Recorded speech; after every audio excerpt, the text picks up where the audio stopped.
আচ্ছা, বাড়িতে যদি দোকানের স্টাইলে এগ চাউমিন এত টেস্টি হয়, তাহলে আর দোকানে যাওয়ার কি কোনো দরকার আছে? তোমরাই বলো তো। চলো তাহলে রেসিপিতে যাওয়া যাক। চাউমিন বানানোর জন্য প্রথমেই যে কাজগুলো আমি করেছি সেটা হলো কয়েকটা সবজি। এখানে আমি নিয়েছি কিছুটা গাজর, বাঁধাকপি আর ক্যাপসিকাম। তবে এগুলো কিন্তু প্রত্যেকটাই আমি ঠিক এইভাবেই সরু সরু লম্বা করে কেটে নিয়েছি। সাথে নিয়েছি কয়েকটা কাঁচা লঙ্কা, যেগুলো আমি ডায়মন্ড শেপে কুচি করে নিয়েছি। অন্যদিকে সবজিগুলো কেটে নিয়ে চাউমিন সেদ্ধ করে আমি জল ঝরিয়ে নিয়েছি কিছুটা পেঁয়াজ কুচি আর রসুন কুচি। এইবার আসি সে সিক্রেট মশলা, যেটাতে দোকানের মতো চাউমিনের ফ্লেভার পাবে।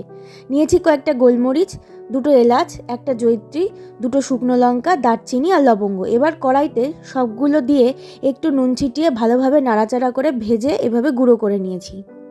এবার কড়াইতে তেল গরম করে একে একে 3টে ডিম দিয়ে তাতে সামান্য নুন আর গোলমরিচ গুঁড়ো ছিটিয়ে খুন্তির সাহায্যে ভেঙে টুকরো টুকরো করে এইভাবে ডিম ভুর্জির মতো করে ভেজে তুলে নিয়েছি।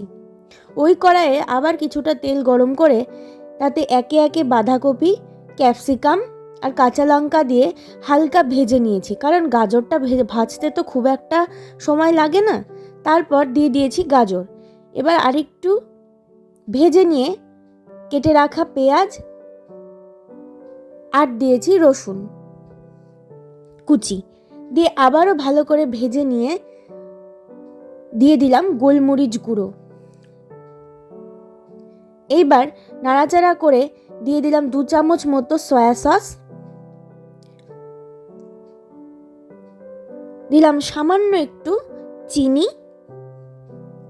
চিনিটা কিন্তু সম্পূর্ণ স্বাদের জন্য, আর দিলাম পরিমাণ মতো নুন। এবার আগে থেকে বানিয়ে রাখা সিক্রেট মশলাটা হাফটা দিয়ে এবারে চাউমিনগুলো দিয়ে ভালোভাবে মিক্সড করতে হবে, ঠিক এইভাবে। যত ভালো মিক্সড করবে তত টেস্ট হবে, মশলাগুলো সবজিগুলো সমস্তভাবে ছড়িয়ে যাবে।